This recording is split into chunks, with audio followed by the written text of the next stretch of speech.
కీర్తనలు 107. యెహోవా దయాళుడు, ఆయనకు కృతజ్ఞతాస్తుతులు చెల్లించుడి. ఆయన కృప నిత్యముండును. యెహోవా విమోచించిన వాడు ఆ మాట పలుకుదురుగాక.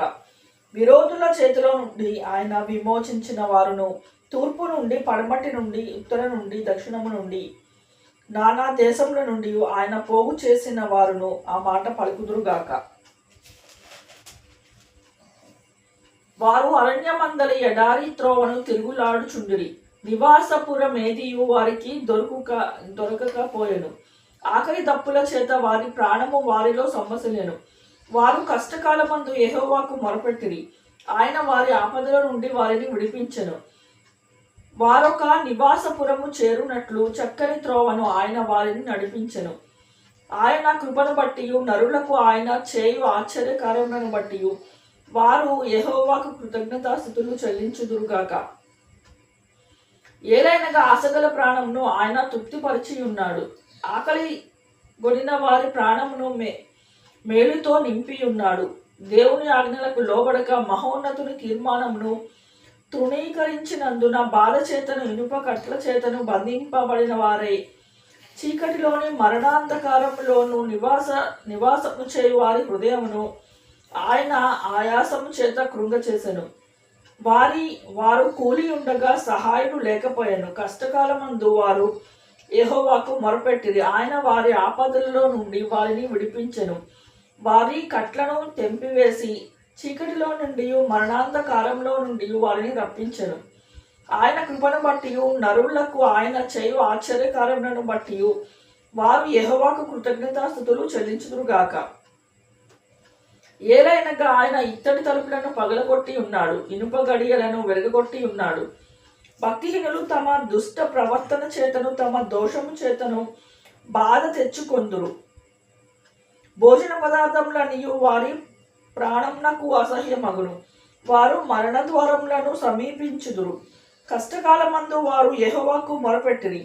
ఆయన వారి ఆపదల నుండి వారిని విడిపించెను. ఆయన తన వాక్కును పంపి వారిని బాగు చేసెను. ఆయన వారు పడిన గుంటల నుండి వారిని విడిపించెను. ఆయన కృపను బట్టి నరులను ఆయన చేయు ఆశ్చర్యకార్యములను బట్టి వారు యెహోవాకు కృతజ్ఞతాస్తుతులు చెల్లించుదురుగాక. వారు కృతజ్ఞతార్పణలు చెల్లించుదురుగాక. ఉత్సాహధ్వనితో ఆయన కార్యములను ప్రకటించుదురుగాక. ఓడలెక్కి సముద్ర ప్రయాణము చేయువారు మహాజలముల మీద సంచరించుచు వ్యాపారము చేయువారు యెహోవా కార్యములను సముద్రంలో ఆయన చేయు అద్భుతములను చూచిరి. ఆయన సెలవీయగా తుఫాను పుట్టెను. అది దాని తరంగములను పైకెత్తెను. వారు ఆకాశము వరకు ఎక్కుచు అగాధమునకు దిగుచుండిరి. శ్రమ చేత వారి ప్రాణము కరిగిపోయెను. మత్తులైన వారి వలె ఆయన ముందుకు వెనుకకు దొర్లుచు అటు ఇటు తూలుచుండిరి. వారు ఎటూ తోచకయుండిరి. శ్రమకు తాళలేక వారు యెహోవాకు మొరపెట్టిరి. ఆయన వారి ఆపదలో నుండి వారిని విడిపించెను. ఆయన తుఫానును ఆపివేయగా అది తరంగములు అణిగిపోయెను. అవి నిమ్మళమైనవని వారు సంతోషించిరి. వారు కోరిన దేవునకు ఆయన వారిని నడిపించెను. ఆయన కృపను బట్టి నరులకు ఆయన చేయు కార్యములను బట్టి వారు యెహోవాకు కృతజ్ఞతాస్తుతులు చెల్లించుదురుగాక. జన సమూహంలో వారు ఆయనను ఘనపరచుదురుగాక. పెద్దల సభలో ఆయనను కీర్తించుదురుగాక.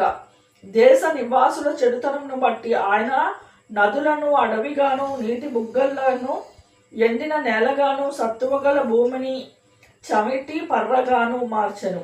అరణ్యంను నీటి మడుగుగాను ఎండిన నేలను నీటి ఊటల చాటుగాను ఆయన మార్చి వారు అచ్చట నివాసపురమును ఏర్పరచుకున్నట్లును పొలంలో విత్తనములు చల్లి ద్రాక్ష తోటలు నాటి వాటి వలన సస్య ఫల సమృద్ధి పొందినట్లును ఆయన ఆకలి కొనిన వారిని అచ్చట కాపురం ఉంచెను.